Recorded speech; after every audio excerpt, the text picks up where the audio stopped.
Well, I was actually in a business class, and I got a text message from my advisor, Dr. Garcia, and it's weird because in business class, you can't have cell phones. So I had to kind of like sneak a look during the class, and I actually got in trouble. I had to stand in front of the class, and actually everybody laughed at me, which was kind of funny. But it was a great experience. I was happy. I was embarrassed because the whole class laughed at me because I was had to stand in front of the class and read the text like I was in second grade. But it was a great text. It was a great experience. So my role in advancing health equity and diversity, I guess right now, is education. My goal is to get more people to know about the problems. So the main work I do is with Native Americans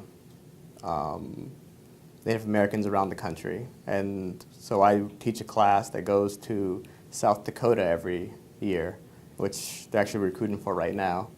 And the class's main goal is to teach people that there is a problem with Native American healthcare. There is a problem with the way that's set up. And that's my goal right now, is just get people to know that there is a problem. There's third world problems here in the United States. And a lot of people don't even know about it. So my goal is to get that out there. The one experience that's most notable about my development as an emerging leader is my leadership with the SUMA conference. So SUMA stands for Stanford University Minority Medical Association, and it's kind of like an umbrella association for all the medical minority groups at Stanford.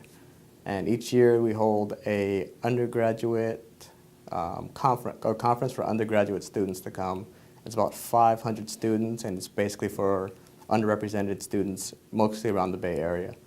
And each year we see new people come, more people come, enthusiastic, and people come multiple times. And one of the greatest feelings is when you see somebody come one year, and then the next year is like, oh, I did research because you told me to do this kind of research.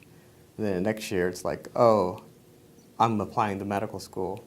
And hopefully I can see them again, and hopefully they'll say, oh, I am going to be a doctor, but I'm still working on that. It's one nugget of advice I would give to somebody aspiring to be in my position is hard work. Hard work can't be substituted for. Even intelligence or even affluence can't take the place of hard work. It's hard to study late at night. It's hard to pull an all-nighter and write those research papers and write those papers that are due, but you have to do them. It's hard to actually put yourself in positions that you don't feel comfortable in, but that's the only way you're able to grow and become a better person. So that's what I think. Hard work, there's no substitute for it. One advice I would give to medical leaders to advance the health equity and diversity of the medical system today is education.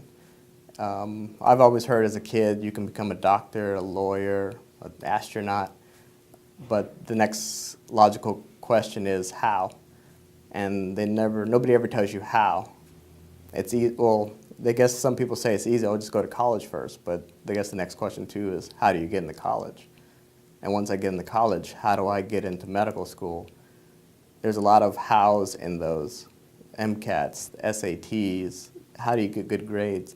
That's actually left out. And a lot of, especially minorities, don't know how, they don't know how to get that advice. And that would be the one thing, is education. Start young, start often. And of the how, that's what we need to focus on.